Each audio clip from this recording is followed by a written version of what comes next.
And I think that we felt, and a lot of us felt, that we were on a road to seeing a different America. And this moment makes it feel like we were wrong. Inevitably, there will be headlines in the coming days and weeks talking about what this means for the Me Too movement. We've seen this happen over and over again.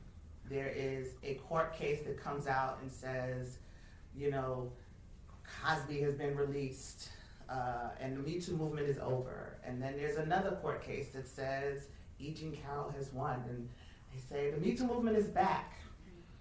And so I want to be clear that this moment and this decision actually means that we have a movement. It means we have a movement. You know, 10 years ago, we could not get a man like Harvey Weinstein into a courtroom. And you need to be clear about that. A man as powerful and as far-reaching as a Harvey Weinstein, as you as actually just described, you could not get him into a courtroom. And we need to acknowledge that. We also need to understand that the legal system has never served survivors in this country. Carceral solutions won't save us. And we need to understand that. Rape and sexual assault have the lowest arrest and conviction rates for a reason. So we are clear that moments like this underscore why movements are necessary. And we have a movement. This is why the work has to keep happening, why we keep going. Almost 7 years ago, because these brave women, in this case, broke their silence, millions and millions and millions of others found the strength to come forward and do the same. That will always be the victory. This doesn't change that. And the people who abuse their power and privilege to violate and harm others will always be the villains. This doesn't change that. We have spent decades building a survivor justice movement. Well before 2017, well before Me Too went viral. We have spent decades building this movement. 7 years ago, we got big momentum when the hashtag went viral. There have always been ups and downs. There have always been changes. There have always been moments where we've had, we had the Anita Hill moment, right? We ride the wave when we have big moments, and when we have low moments, we get low, and we get dirty, and we do what we have to do. We get in the trenches and we do our work, and we will continue to do that. The outcome of this case doesn't change that. We also stand with resolve and resilience. We will always stand with resolve and resilience. I really want to reiterate over and over again, because I am preparing myself for the onslaught of what does this mean for the Me Too movement? What does this mean for the Me Too movement? I know you're going to say it regardless. No matter what I say in this moment, I know they're going to come regardless. And so I want you to hear this. This is not a blow to the movement. It is a clarion call. And we are prepared to answer that call. Thank you.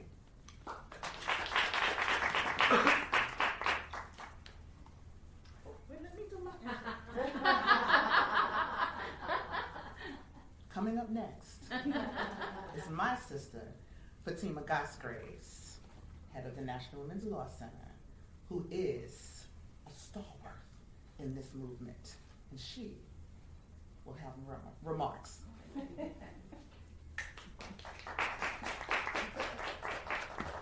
Thank you, Tarana, and first, thank you, Monica. It is special that we are all here today for C-190. That's why we are all gathered, but it does feel more than a little special that we're here. I'm Fatima Gosgraves. I'm president and CEO of the National Women's Law Center, and I'm also a co-founder of the Time's Up Legal Defense Fund, which the National Women's Law Center runs. We founded it in 2018, just 4 months after the New York Times broke the story of Harvey Weinstein's decades-long abuse. I want to begin with deep gratitude to Ashley and to all silence breakers. I'm not sure people understand what it is like to have to share your experience and not know how it will be received by the public or by our courts, which often fail us. And my thought to them today is to remind them that they are not alone. There are advocates around this country, in and out of institutions, who have been guided by them and following them and holding them up, whether they know it or not. And that included folks on this jury that heard their hearing counts of abuse in 2019 and believed them. And so did millions of people around this country who were not in that courtroom. So I don't think those folks feel bound in their beliefs by the decision. And today's decision does not erase the truth of what happened. It doesn't alter the reality that Weinstein is a serial sexual abuser who exploited his power for decades. It doesn't alter the reality that he has now also been convicted in 2022 in Los Angeles and is sentenced to 16 years in prison there. And so I want to name, for all the people who are quick to jump as the great Tarana Burke name, to make assessments about the power and the reach of this movement. It is a reminder to me today that survivors who often still are in the margins with fine print and loopholes getting in the way of what looks like justice and healing for them. It's a reminder that sexual harassment and abuse remains pervasive, and that people who come forward, they often experience retaliation. And they know that is built in, and they come forward anyway. It is a reminder that harassment and abuse happens across industries, across this country, across this globe. And it is a reminder that survivors who speak up must be shielded. They must be shielded from this retaliation. They must be shielded from laws that don't serve them. We must have time periods that are extended so that people could come forward on their terms and when they're ready. We have to confine the reach of non-disclosure agreements that have gotten in the way and that have meant that so many people were silenced for far too long. But the most important reminder, I think, for me today is that one well-known case does not define this movement. The strength of survivors who in this room, and I count myself among them, the ones I meet and get to hear from and work with and work alongside every single day, we are a force. We are already winning, no matter the setbacks. And we will always be greater than those who seek to control us. Thank you.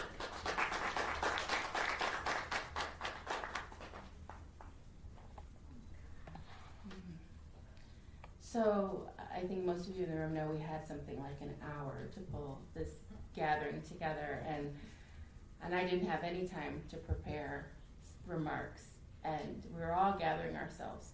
But I think that speaks to the moment, because we cannot be prepared for something like what the news we received today.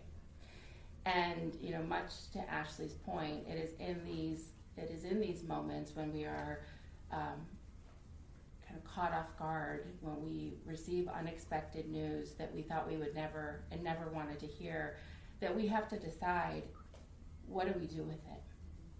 And where do we go with it? And I'm so grateful for these sisters and for all of you, because where we go is to community. We find each other.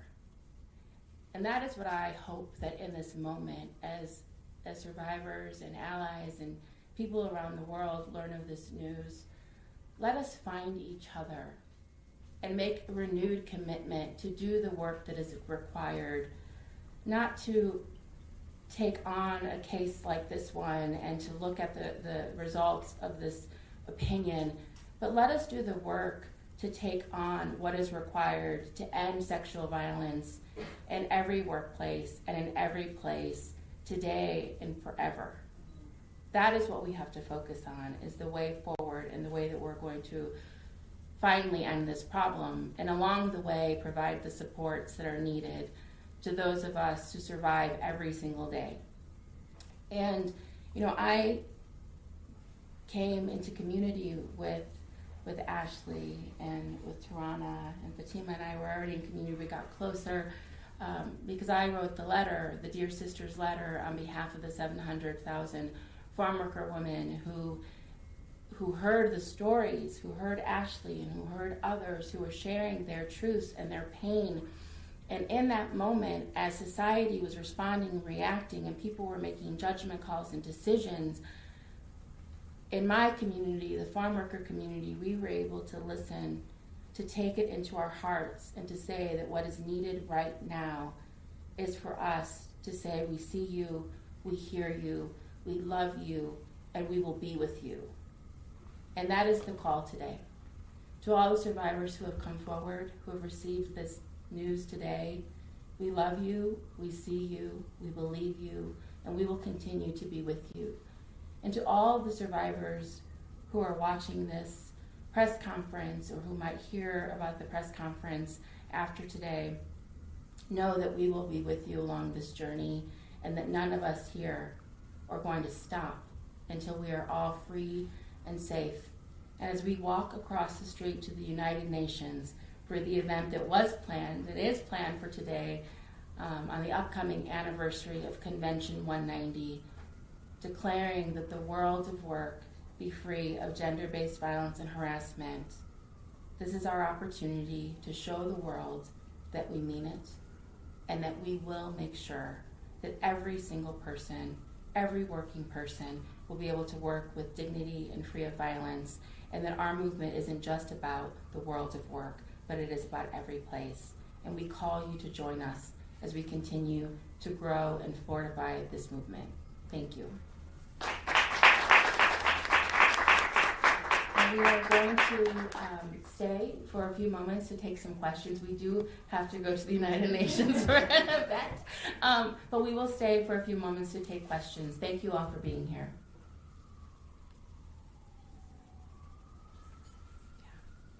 If you have questions, please feel free to raise your hand.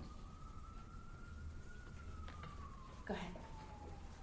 Are you concerned that today's decision in New York may affect the Weinstein's conviction in Los Angeles? What's your outlet, please? Sorry, Reuters. Well, the first thing to know is that California isn't governed by a New York appellate decision. But the second thing that I want to just say, and for folks, I encourage you to take the time to read the decision, including the really powerful dissent. I think this court got it wrong. It was a 4-3 decision for a reason.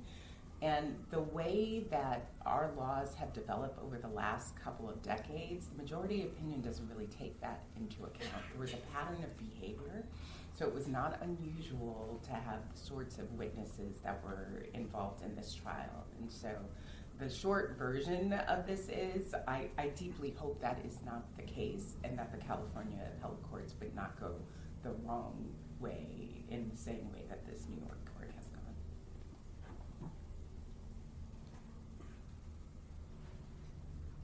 Also a question for Fatima. Could you- Hogan from New York One.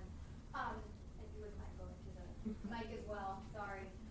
Wondering, regarding New York's laws, what can the state legislature do? Do you think that there's movement, or there should be movement by the legislature? Should a new statute be created? Obviously, because this, or from those that I've spoken to, say it's because New York's law is very narrow. So can you talk a little bit about that, and whether or not you will be appealing to the state legislature for a change there? So first, I think most people are going to be wondering whether the district attorney will actually continue to move forward in that, and it sounds like they haven't made that decision yet under existing law.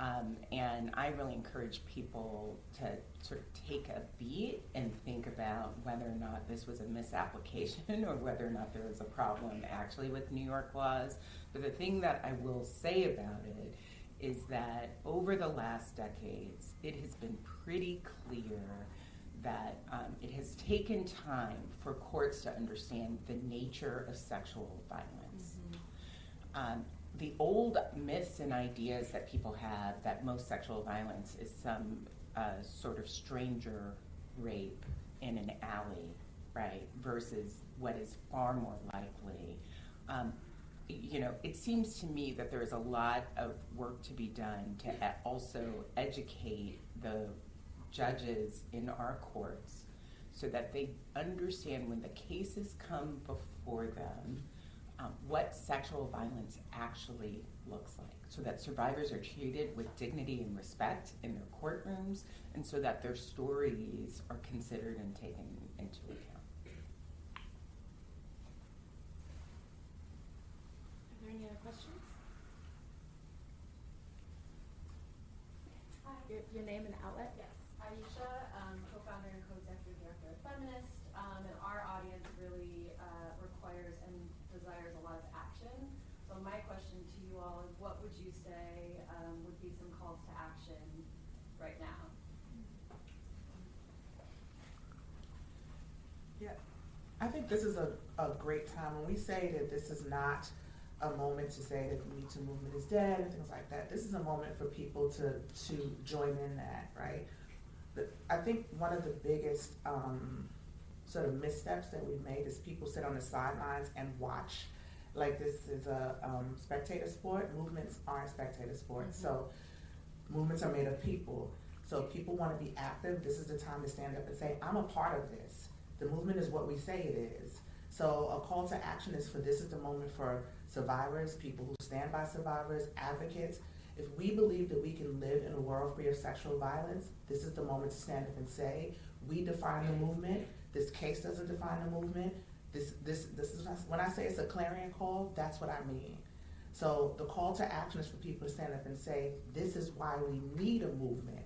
The movement is made up of us. We are the people of the movement, right? So I think over the last 6.5, 7 years, people have been watching and saying, oh, let's see what happened with the movement next. And I was gonna say open the newspaper, but I guess not. But they get online. I'm old, so they get online and they scroll to see what's happening next. And no, what happens next is what we say happens next.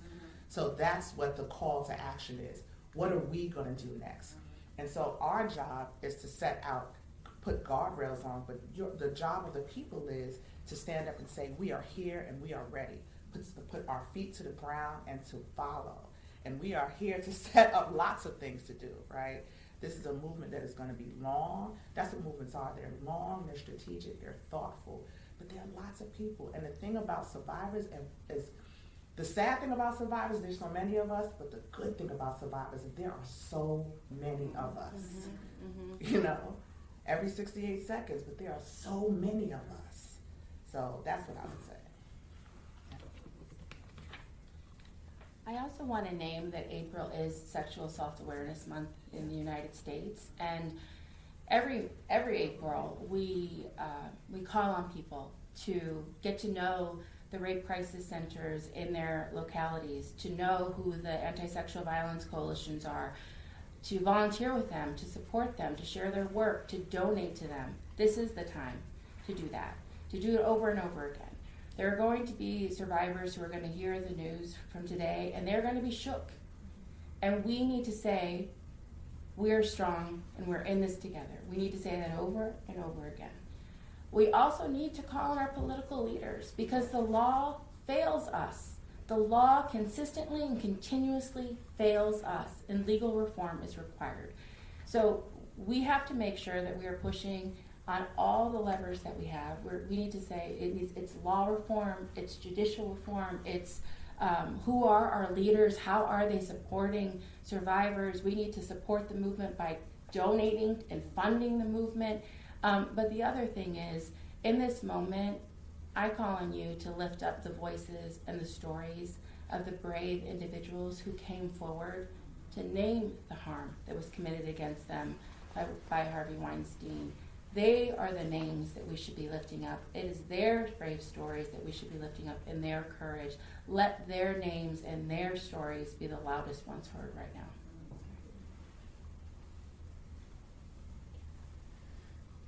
I really validate what my sisters have shared and would just add a couple of things that folks can look at and watch. The language that we use matters, and it's been very helpful for me to reflect on and interrogate what I say and how I say it. And I credit Jackson Katz, who's a masculinity scholar, with challenging me in this department.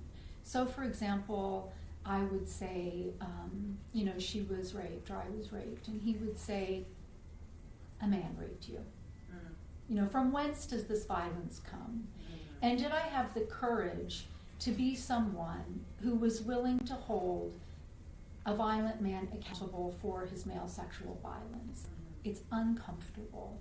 And I have started to do that. And so Jackson Katz has a TED Talk. I would ask everyone to watch it, where he literally does a little diagramming, just like in 6th grade English, on a whiteboard, and shows how we make the woman responsible for this act of male sexual aggression against her. And then Misrepresentation is doing a weekly podcast at the moment on healthy masculinities. Ted Bunch, A Call to Men. How can men modify their behavior so that they don't become perpetrators? Because we invite them to grow with us as we heal. And also, we have to look at the role of violent misogynistic pornography in this.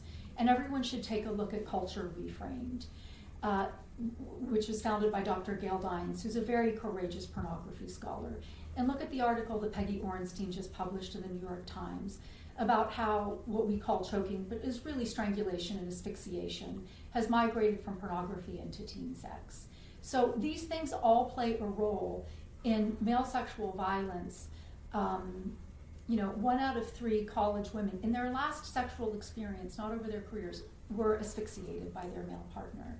And this has become so normalized that we don't interrogate it. And so check out these resources and know that this is no longer the up with which we are willing to put. Thank you.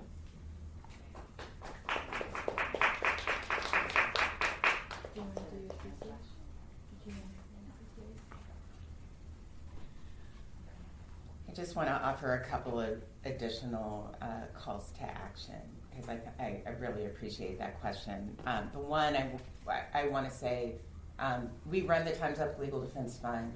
I am really clear that every time something happens, really good or bad, that we hear from more and more survivors. So that reminds me that they're not deterred by any single case, but it also reminds me that it is our job to meet that need. So for survivors who are looking for legal support, I hope they will find us at the Time's Up Legal Defense Fund. The second thing is there are a range of policy forms that would make a difference right now in the world of work. And there is a bill in Congress called the Be Heard bill that would make a huge difference for survivors, so that no matter where you work, no matter what your job, you are covered. So that many of the practices that make it easier for employers to look the other way rather than solve the problem of violence would be stopped. And so I hope people will take a look at that bill and call on their policymakers to move forward with it. Thank you. Thank you. Last thing, and we are going to wrap up so we can get folks to the UN. For any survivors out there, Me Too International, our organization, has on our website Survivor Sanctuary. So the one thing we know in moments like this, survivors will be triggered. Across the country, across the world, this is not going to be a great day for survivors who are waking up to this news. All of our phones have been going off all morning. So on our website, MeTooMVMT.org, there is Survivor Sanctuary. It is a self-guided tool that the survivors can use. to take yourself through some healing practices. We encourage survivors to find healing support. There's also a healing resource library, but we encourage you today to be gentle with yourself. This is another call to action, if you will, for survivors to be gentle with yourself today. Turn off the news. Get off of social media. Don't go down the rabbit hole if you can, because we don't deserve this. We need to lay this burden down at the feet of where it belongs. It's not our burden to carry. So if we're going to give a last call to action, I urge survivors to take care of yourself today, because it's not easy to have this, put in our faces when we don't ask for it. So, there are lots of resources on our site if you're looking for them. But even if you're not, if you can just move away from this news today, we encourage you to do that. So thank you all for coming out.